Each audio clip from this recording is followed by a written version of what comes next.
Hello, everybody. World Class Wizard here with more insights into the true nature of the cosmos. Tonight, I'm going to address the root cause of the epidemic of man hating in our society. I call this my Pragmatist Manifesto because obviously I do not speak for all pragmatists. If you Google brain structure difference in conservatives and liberals, I'll repeat that. If you Google brain structure difference in conservatives and liberals, you will discover a respectful number of scientific studies have been conducted addressing this subject.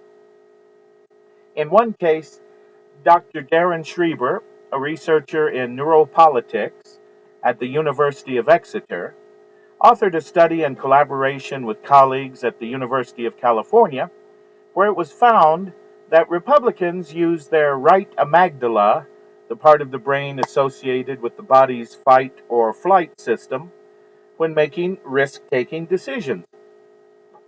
Democrats tended to show greater activity in their left anterior cingulate cortex, an area associated with self and social awareness. Observing brain activity while a subject is making decisions can accurately predict whether a person is a Republican or a Democrat to an 82.9% certainty. I don't believe this means people are born to be rightists or leftists, and neither does Dr. Schreiber. I do believe people are born with a tendency to be one or the other. I don't believe in biological determinism, but I certainly do believe in biological tendencies. The 17.1%, which couldn't be predicted, proves that we are talking about a strong tendency rather than a certainty. In this case, it seems the nature versus nurture equations are defined as nature equals 82.9% and nurture equals 17.1%. It is also interesting to note that conservatism is associated with right brain activity, whereas liberalism is associated with left brain activity. The conservatives are mostly now thinking that this is just a coincidence, and the liberals are thinking that we somehow already knew this on an intuitive subconscious level. The centrists are thinking they're both wrong. The radical conservatives are thinking it's just more bullshit pseudoscience. The radical liberals are thinking it's no damn wonder conservatives are constantly conspiring against the best interests of society. I, on the other hand, am thinking that if we all understood this, we might be able to give serious rational consideration to opposing viewpoints without attributing evil intentions or intellectual dishonesty to the opposition. That's because at one time or another in my life, I have been in every category mentioned above. And that is why today I am a pragmatist. I am not a conservative or a liberal, although I have concluded that conservatives are correct on many points. I also think liberals are correct on many points. For example, anarcho-capitalism appeals to me very much. And if everybody viewed everything pretty much as I do, I think we might have a shot at making it work. However, after observing my fellow human beings for some 56 years now, I know that sociopaths and psychopaths would manipulate the stupid people into subverting such a system and declaring the sociopaths and psychopaths to be the new government, which is exactly what they have done in our present system, by the way. For that matter, I now know that any system which does not screen out sociopaths and psychopaths and place them in quarantine away from any interaction with society as a whole, well, that system is doomed. It's just a question of time. And by the way, that describes every system currently in place and every theoretical system that I know of which has been proposed. Let's just call these people psychos for the purpose of this discussion. If you let the psychos roam freely, they will virtually always gravitate to the leadership positions in any society. It is their natural tendency to do so. If we were to test all politicians in North America, or anywhere else for that matter, I predict that we would find that the vast majority of our most highly placed leaders are psychos, and their immediate subordinates are psychos looking to get a promotion.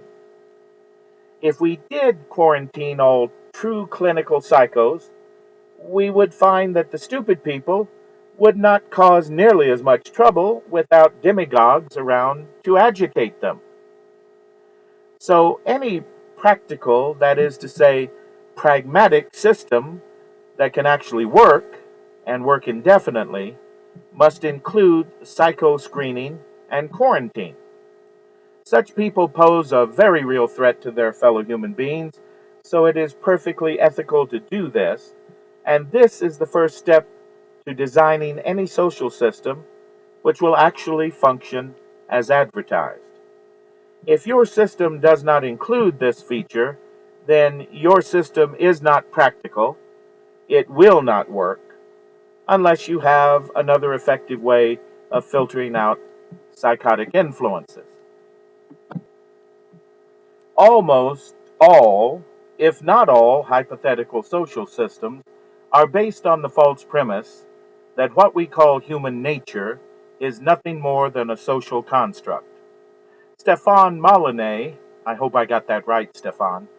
Stefan, for example, is fond of saying that you can't claim a hypothetical system won't work for the reason that it's contrary to human nature, and this is because the nature of a society determines the nature of the humans that live in it. Stefan, I hope I haven't misunderstood your position, and please feel free to give me hell if I have. My position is that natural tendencies are more important than nurture. Although being tendencies, they can be socially influenced within a modest range of deviation. As proof of my position, I offer the example of the former Soviet Union. In spite of the most pervasive and invasive social conditioning ever employed, the new communist man never materialized, and the continued attempt to create the new communist man resulted in the collapse of that system. Human nature can be influenced within a certain fairly narrow range, but any attempt at drastic social modification is doomed to abject failure. So, the most fundamental guiding principle when designing a social system is that it must be consistent with human nature as it is, and not as you wish it to be. To pick on Stefan some more, anarcho-capitalism requires that human beings be rational to a much higher degree than is allowed by human nature in most cases. I believe it was Robert Heinlein who said, "Man is not so much the rational animal as he is the rationalizing animal." A lot of humans, if not most, tend to adopt ideologies which appeal to them emotionally or on some other level, and then, after the fact, try to come up with a rational justification for their choice.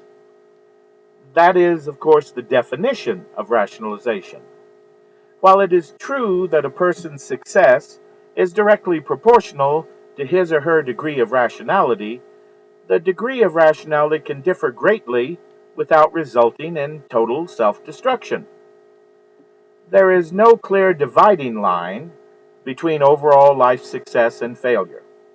Together, they form a continuum with total success at one end, total failure at the other, and an infinity of possible points in between. It is not productive to lament this state of affairs, but it is productive to acknowledge it and keep it in mind when designing a social system. Ayn Rand was fond of saying, "Reality is what it is, not what you wish it to be." Ayn Rand also said that there can be no value in the absence of a valuer. She maintained that the value of anything could not be rationally determined without first answering the more fundamental question of value to whom and for what purpose. A social theory is of no practical value to me if there is virtually no chance it can ever be put into practice, or if it were put into practice, it had no chance of functioning as advertised. I say it is of no practical value because the purpose of a social theory is to provide a workable description of a society which will function better than what we have and provide a reasonable opportunity for all citizens to improve their lives. If you want to dabble in hypothetical constructs, then by all means do so. Exposing the flaws in proposed social systems can aid in the development of a workable social system. But you must consciously understand that is what you are doing. Mrs. Rand also said that logic is the art of non-contradictory identification.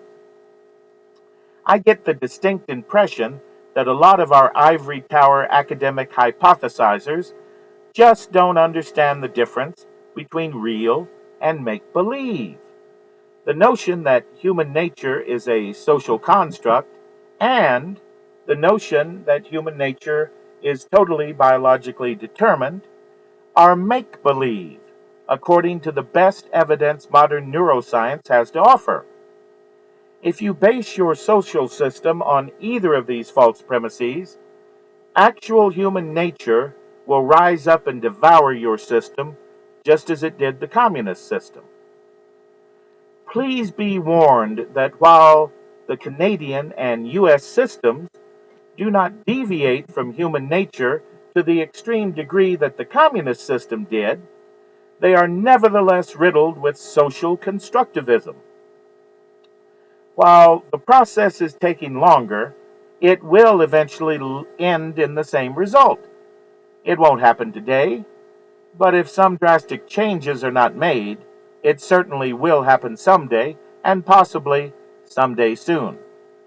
If we don't wake up and start dealing with human nature as it is, there will come a day when we won't wake up at all. Well, I'll end on that chilling note for now. Always remember this, though. Those who know everything can learn nothing.